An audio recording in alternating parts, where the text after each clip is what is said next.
జిల్లాలో జల్సాలకు అలవాటు పడి సైబర్ మోసాలకు పాల్పడుతున్న రాజస్థాన్ రాష్ట్రానికి చెందిన ముగ్గురు ముఠా సభ్యులను అరెస్టు చేసినట్లు ఎస్పీ జానకి శర్మ తెలిపారు. నిర్మల్లోని జిల్లా పోలీస్ కార్యాలయంలో భైంసా ఏఎస్పీ అవినాష్తో కలిసి మీడియా సమావేశంలో వివరాలు వెల్లడించారు. రాజస్థాన్ రాష్ట్రానికి చెందిన ముగ్గురు ముఠా సభ్యులు షేక్ నసీం ఖాన్, తస్లీం ఖాన్, సలీం ఖాన్ అనే వ్యక్తులు కుంటాల మండల కేంద్రంలో నివాసం ఉంటున్నారు. మండల కేంద్రంలోని మినీ ఏటీఎంలలో నకిలీ యాప్ ద్వారా 50,000 రూపాయలు అవసరం ఉన్నాయని నిర్వాహకుడి డబ్బులు పంపించినట్లు చూపించారు. తీరా సాధారణ నిర్వాహకుడు డబ్బులు అవసరపడి బ్యాంకుకు వెళ్లి చూడగా బ్యాలెన్స్ లేకపోవడంతో అవాక్కయ్యారు. అనంతరం సైబర్ క్రైమ్ పోలీసులను ఆశ్రయించాడు. దర్యాప్తు చేపట్టిన పోలీసులు ఆ ముగ్గురిని అదుపులోకి తీసుకుని రిమాండ్కు తరలించారు. గుర్తు తెలియని వారితో ఎలాంటి ఆన్లైన్ లావాదేవీలు జరపవద్దని ఎస్పీ సూచించారు. ఇలాంటి మోసాలు ఎవరి దృష్టికి వచ్చినా తమకు సమాచారం అందించాలని తెలిపారు.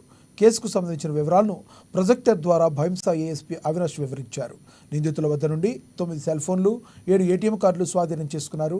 చాకచక్యంగా కేసు నమోదు చేసి ఛేదించిన పోలీసులు అధికారులను ఎస్పీ అభినందించారు.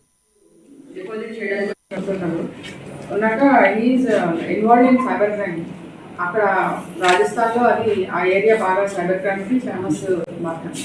సో వీళ్ళు ఏం చేస్తారంటే అక్కడ బిజినెస్ రకరకాలుగా అప్లై చేస్తూ ఉన్నప్పుడు ఆ అమౌంట్ కోసం వీళ్ళు ఇక్కడ మ్యూల్ అకౌంట్స్ అంటే వీళ్ళకి తెలియకుండానే ఇప్పుడు ఫర్ ఎగ్జాంపుల్ ఒక దగ్గర ఉండి ఎవరైనా నేను నా ఏటీఎం కార్డు వాడాను, బ్యాంక్ అకౌంట్ అయితే ఏదో చిన్న పథకాల కోసం తీసుకుంటాను. సో దానికోసం ఏటీఎం కార్డు ఇష్యూ చేస్తాను. ఇతను ఏం చేస్తున్నాడంటే నీ ఏటీఎం కార్డు నాకు ఇచ్చేసి నీకు ఎంత సంవత్సరానికి 10,000 ఇస్తా, లేకపోతే 6 నెలలకు 10,000 ఇస్తా అనేసి అట్లా అందరూ ఏటీఎం కార్డ్స్ కలెక్ట్ చేసుకుంటున్నారు. ఈ సైబర్ క్రైమ్ ఎవరైతే ఆపరేట్ చేస్తున్నారో ఆ డబ్బులన్నీ వెళ్ళి ఆ అకౌంట్స్లో పడిన